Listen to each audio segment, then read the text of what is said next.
بسم اللہ الرحمن الرحیم۔ ناظرین السلام علیکم، میں امید کرتی ہوں کہ آپ سب خیریت سے ہوں گے۔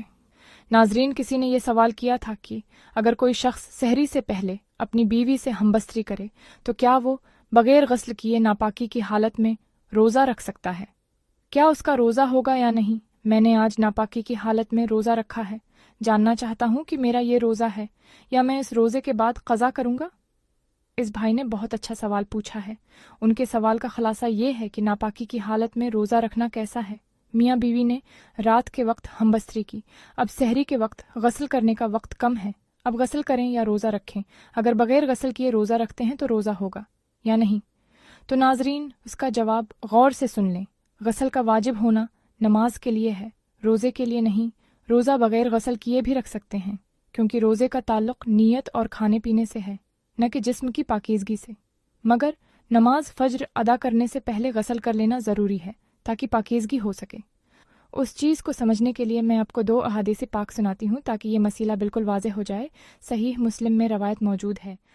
حضرت عائشہ صدیقہ رضی اللہ عنہا فرماتی ہیں کہ رمضان میں رسول اللہ صلی اللہ علیہ وسلم پر جنابت کی حالت میں فجر ہو جاتی تو آپ صلی اللہ علیہ وسلم غسل فرما کر روزہ پورا کرتے تھے۔ اب بہت سے لوگ یہ سوال کریں گے کہ وہ تو رسول اللہ صلی اللہ علیہ وسلم ہیں، ہم ان جیسے کہاں؟ تو اس سلسلے میں مسلم شریف کی ایک اور روایت ہے۔ ایک شخص نے رسول اللہ صلی اللہ علیہ وسلم سے پوچھا، یا رسول اللہ، میں جنابت کی حالت میں فجر کرتا ہوں، یعنی فجر کے وقت اٹھتا ہوں اور جنبی ہوتا ہوں، کیا میں روزہ رکھ سکتا ہوں؟ آپ صلی اللہ علیہ وسلم نے فرمایا، میں بھی فجر کے وقت جنبی ہوتا ہوں اور روزہ رکھتا ہوں۔ اس شخص نے فوراً کہا، یا رسول اللہ، آپ ہم جیسے کہاں؟ آپ تو اللہ کے رسول ہیں۔ آپ صلی اللہ علیہ وسلم نے فرمایا، اللہ کی قسم، میں تم سب سے زیادہ اللہ سے ڈرنے والا ہوں اور ان چیزوں سے بچنے والا ہوں جن سے منع کیا گیا ہے۔ اس سے معلوم ہوا کہ ناپاکی کی حالت میں روزہ رکھنا بالکل جائز ہے، روزہ ہو جائے گا۔ غسل نماز کے لیے ضروری ہے، روزے کے لیے نہیں۔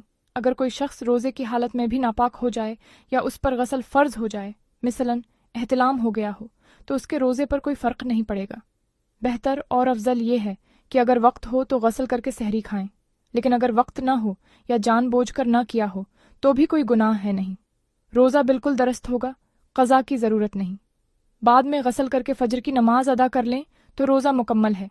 بھائی نے جو سوال کیا تھا اس کا مختصر جواب یہ ہے کہ سحری بغیر غسل کے کھا سکتے ہیں، روزہ ہو جائے ہوگا، کوئی مسئلہ نہیں ہے۔ فجر کی نماز سے پہلے غسل کر کے پاکی حاصل کرنا لازمی ہے۔ اللہ تعالی ہم سب کو سمجھنے کی توفیق عطا فرمائے۔